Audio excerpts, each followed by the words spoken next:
দুর্গাপুরের অন্যতম ঐতিহ্যবাহী ও বিগ বাজেটে দুর্গাপুজোগুলির মধ্যে অন্যতম সিটি সেন্টারের উর্বশী সর্বজনীন দুর্গাপুজো। শারদোৎসবের আর মাত্র কয়েক মাস বাকি, আর সেই প্রস্তুতির সূচনা হলো রবিবারের খুঁটি পুজোর মধ্যে দিয়ে। এবছর 23তম বর্ষে পদার্পণ করলো এই জনপ্রিয় পুজো। এবারের পুজোর মূল ভাবনা মঙ্গল ঘট। উদ্যোক্তাদের জানিয়েছেন এই থিমকে কেন্দ্র করেই তৈরি হবে মণ্ডপ, আলোকসজ্জা এবং গোটা পুজো প্রাঙ্গণের আবহ। বিশেষ আকর্ষণ হিসেবে নারকেলের বিভিন্ন উপকরণ ব্যবহার করে নির্মিত হবে মণ্ডপ, যা দর্শনার্থীদের কাছে অনন্য অভিজ্ঞতা এনে দেবে বলে আশা কমিটির। রবিবারের খুঁটি পুজো অনুষ্ঠানে উপস্থিত ছিলেন দুর্গাপুর পূর্বের বিধায়ক চন্দ্রশেখর ব্যানার্জি, দুর্গাপুর পশ্চিমের বিধায়ক লক্ষণ চন্দ্র ঘড়ুই, পুজো কমিটির সভাপতি তথা বিশিষ্ট ব্যবসায়ী সন্দীপ দে, শহরের বিশিষ্ট ব্যক্তিবর্গ এবং পুজো কমিটির সদস্যরা। পুজো কমিটির পক্ষ থেকে জানানো হয়েছে, প্রতি বছরের মতো এবারও দর্শনার্থীদের জন্য থাকবে একাধিক নতুন চমক। অভিনব থিম, নান্দনিক মণ্ডপ সজ্জা ও মনোমুগ্ধকর পরিবেশের মাধ্যমে দুর্গাপুরবাসী সহ বাইরে থেকে আসা দর্শকদের আকৃষ্ট করাই তাদের মূল লক্ষ্য। সেই লক্ষ্যে ইতিমধ্যেই শুরু হয়েছে জোর কদমে প্রস্তুতি। 23 বছর আর খুব খুব সুষ্ঠুভাবে, খুব সুন্দরভাবে এবং খুব শান্তির সঙ্গে আমাদের এখানে দুর্গাপুজো করা হয়। এবং আপনারা জানেন, প্রতি বছর দেখেছেন যে কিছু ইউনিক আমরা অফার করার চেষ্টা করি। এবারও আমাদের যেটা থিম আছে সেটা মঙ্গল ঘট নিয়ে, এবং এখানে সমস্ত ইকো ফ্রেন্ডলি জিনিসপত্র ইউজ করা হবে। মেনলি নারকোল গাছের সমস্ত যা যা উপাদান আছে সেটা দিয়ে আমাদের পুরো যে প্যান্ডেলের কাজ সেটা হবে। দেখুন, প্রতি বছরই তো আমরা লাস্ট 3 বছর ধরে আমরা কোনো প্যালেস বা মন্দিরে দিয়ে করছি, তো এবার একটু চেঞ্জ করলাম। কারণ আমরা আগেও অনেক ডিফারেন্ট দিয়ে করেছি। একবার লাইভ পাখি দিয়ে করেছিলাম, একবার বই দিয়ে করেছিলাম, একবার বিভিন্ন স্ক্র্যাপ মেটেল দিয়ে করেছিলাম। এইবারও নতুন কিছু আনার চেষ্টা করছি। কত টাকা বাজেট? বাজেট মোটামুটি 45 লাখের মতো হবে। উর্বশী সর্বজনীন দুর্গা কমিটি যেভাবে 23 বছর ধরে তারা পুজোকে সুন্দরভাবে এগিয়ে নিয়ে চলেছেন, আজকে তার খুঁটি পুজোর মধ্য দিয়ে মায়ের আগমনের কাজ শুরু হয়ে গেল। আমাদের সভাপতি সন্দীপ দে মহাশয় থেকে শুরু করে এই এলাকার সমস্ত যারা কমিটির মেম্বাররা উপস্থিত ছিলেন, মাতৃশক্তি থেকে শুরু করে সমস্ত প্রশাসনের ব্যক্তিরা উপস্থিত ছিলেন। আমরা গর্বিত একটা সুন্দর সোসাইটির মধ্য দিয়ে এবং পুজো হচ্ছে। এবারে থিম মঙ্গল ঘট। জানি আমরা মঙ্গল ঘটের বিষয় কী আছে। যে কোনো অনুষ্ঠান, হিন্দুদের যে কোনো কিছু করতে গেলে প্রথমে মঙ্গল ঘট দিয়ে তারা সেই কাজ শুরু করেন। তো অত্যন্ত সুন্দর একটি থিম, সুন্দর একটা মানে সনাতনীদের একটা যে ঐতিহ্য, সেই মঙ্গল ঘট তারা শুরু করেছেন।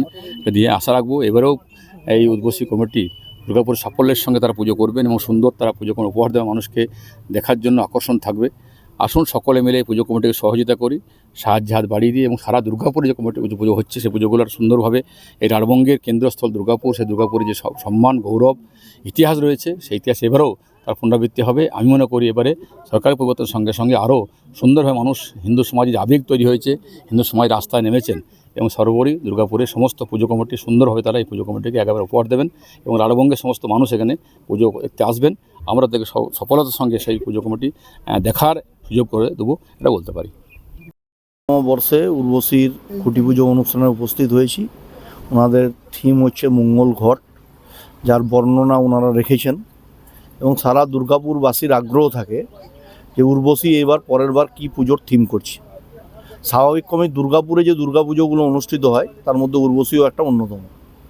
আমাদের দুর্গাপুরের সমস্ত পুজো কমিটিগুলোই যেভাবে দুর্গাপুজোয় নিজেরা মাতোয়ারা থাকেন, দুর্গাপুজোয় ইনভলভমেন্ট থেকে পুজোটাকে একটা বিশেষ রূপ দেওয়া, এবং কলকাতার পর আমার মনে হয় দুর্গাপুরের প্রতি একটা সাধারণ মানুষের আগ্রহ থাকে পুজো দেখতে যাওয়া। সেই জন্য হচ্ছে পুজোতে যাতে রাস্তাঘাট আরও ভালো করে তৈরি করা যায়, যেগুলো রাস্তা ড্যামেজ হয়ে গেছে সেগুলো রিপেয়ারিং করা। এর জন্য আমরা দুর্গাপুর মিউনিসিপ্যাল কর্পোরেশনের কমিশনার এবং হচ্ছে এডিডিএস সিও দুজনকেই বলেছি সেই রাস্তাগুলোই বিশেষভাবে গুরুত্ব দেওয়ার জন্য, যাতে মানুষ দুর্ঘটনা এড়াতে পারে। আরও পুজোয় বেশিভাবে পুলিশ প্রশাসনের পক্ষ থেকেও প্রিকশন নেওয়া হবে যাতে কোনো ধরনের কোনো দুর্ঘটনা না ঘটে। এবং লাইটের একটা সমস্যা, আমরা লাইটের জন্য থ্রু আউট একটা স্কিম দিয়েছি যে যেখানে যেখানে লাইট রয়েছে এরকম জ্বলছে না, আগে সেগুলোকে হচ্ছে প্রথম ঠিক করতে হবে। আর প্রতিটা পোলে একটা ইউডিএফের ডিপার্টমেন্ট থেকে আমাদের সার্কুলার করা হয়েছে একটা সার্টিফিকেশন করার জন্য, যাতে কোথাও বিদ্যুতের তারের বিপর্যয়ের ফলে কোথাও যেন দুর্ঘটনা না ঘটে এই ব্যবস্থা আমরা বিশেষ করে সার্টিফিকেট দেওয়ার কথা আমরা ইঞ্জিনিয়ারদের বলেছি। তো ইলেকট্রিক্যালের এক্সিকিউটিভ ইঞ্জিনিয়ার যিনি দায়িত্বে আছেন তিনি এই বিষয়টা দেখছেন। আর একটা বিষয়, দুর্গাপুর শহরে এখন অনেক বড় সমস্যা হয়েছে পার্কিং হচ্ছে। দেখুন, পার্কিং লট ছিল, সেগুলো থাকার ফলে এসএইচজির মহিলাদের দ্বারা পরিচালিত হতো, বাইরে থেকে কন্ট্রোল করতো অন্য কেউ, যার ফলে তারাও ঠিকভাবে চালাতে পারতেন না। এগুলো একটা ই টেন্ডার প্রসেসের মধ্যে দিয়ে যাওয়া হয়েছে। আর বাকিটা হচ্ছে পুজোতে যে পার্কিং, সেই পার্কিংয়ের জন্য পুজো কমিটি ওটা বিশেষ রূপে ব্যবস্থা করেন আর প্রশাসন তাদের সহায়তা করেন, সেটা থাকবে, পুজো কমিটির পক্ষেই থাকবে। বলছি ভবিষ্যতের জন্য মাল্টি স্টোর পার্কিং যেরকম বড় বড় এটা আধুনিকভাবে আমাদের আরবান চ্যালেঞ্জিং ফান্ড বলে একটা স্কিম এসছে, সেখানে স্টেট গভর্নমেন্ট 25% দেয়, সেন্ট্রাল গভর্নমেন্ট 25% দেয়, বাকিটা পিপিপি মডেলে ইনস্টলেশন করা হয়। তার প্রপোজালও এডিডিএতে আসছে 1 by 1। দেখুন, আমি বলি মাত্র 2 মাস 10 দিন এই সরকারের বয়স হয়েছে, এক্সপেকটেশন হাই আছে। একটা ডিপিআর তৈরি করে তার অ্যাপ্রুভ্যাল নিয়ে আসতে 3 থেকে 4 মাস লেগে যায়।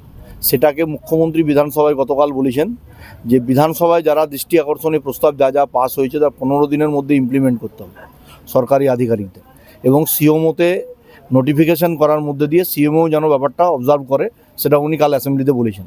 তো আমরা চাইছি যেটা 3 মাসে হতো সেটা যদি 15 ডেজে হয়, কাজটা অনেক ফাস্ট হবে। আচ্ছা, সিজে ব্যুরো রিপোর্ট, নিউজ বঙ্গলেখনী।